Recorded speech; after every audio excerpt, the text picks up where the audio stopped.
उपभोक्ता अदालत, consumer court. अब उपभोक्ता अदालत वो होती है जैसे कि हम कहीं पर बाजार में सामान लेने जाते हैं, तो जो वो व्यक्ति जो है वो क्या करता है, या तो उस सामान की हेरी फेरी यानी कि उसमें मिलावट कर देता है, या उस सामान का जो है दुगना तिगना पैसा लेता है। तो उसके लिए हम उपभोक्ता अदालत में अपील कर सकते हैं, जिसको कंज्यूमर कोर्ट भी कहा जाता है।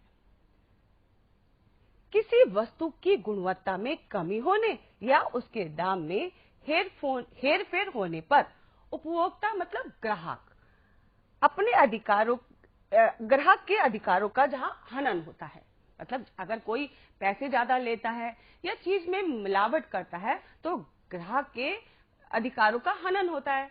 तो और कभी कभी क्या होता है कि अगर किसी चीज में मिलावट कर दी जाती है तो वो हादसों का और दुर्घटना का रूप ले लेती है, और जिसके कारण बहुत बड़ी जो है दुर्घटना घट जाती है।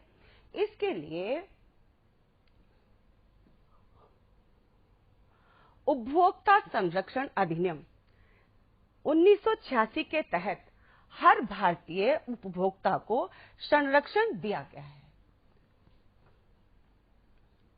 अब उपभोक्ता कोर्ट में क्या होता है कि उपभोक्ता कोर्ट में ग्राहक उपभोक्ता द्वारा शिकायत का दर्ज करना, यानी कि उपभोक्ता कोर्ट में जो ग्राहक है जिसके साथ हेरफेर हुई है वो शिकायत कर सकता है। हुई परेशानी के लिए दुकानदार या कंपनी पर मुआवजे का दावा करना, यानी कि कोई परेशानी हुई है या हादसा हुआ है तो वो मुआवजे का दावा कर सकता है। कोर्ट द्वारा लगाए गए जुर्माने का भुगतान दुकानदार को देना पड़ता है, यानी कि कोई भी मिलावट करता है दुकानदार या कंपनी तो उसका जुर्माना जो कोर्ट बताती है कि इतना जुर्माना भरना है वो उसको देना पड़ता है। जनहित PIL, इसे इंग्लिश में कहते हैं पब्लिक इंटरेस्ट लिटिगेशन।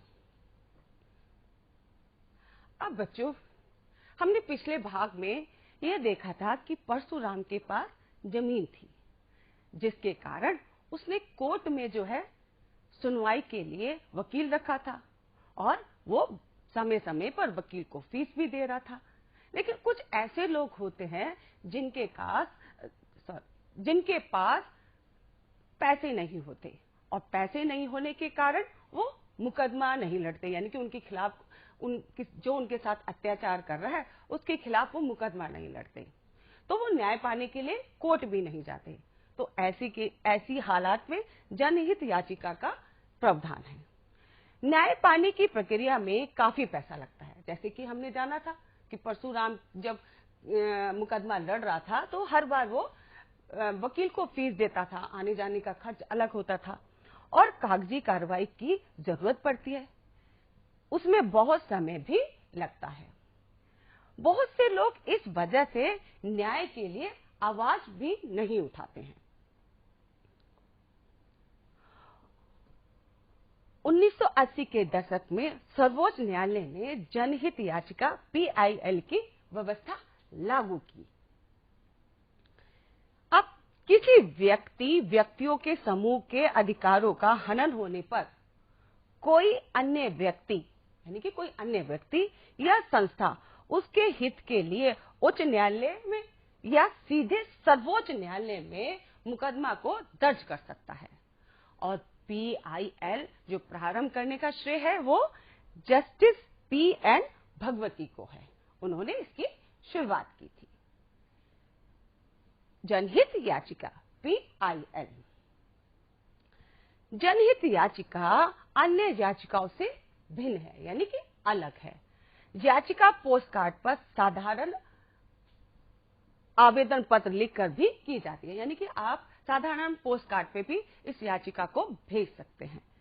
कमजोर वर्गों के लिए विधवा मजदूरों, स्त्रियों और बच्चों की शिकायत को समुचित महत्व दिया जाता है, मतलब इन लोगों की शिकायत को महत्व दिया जाता है।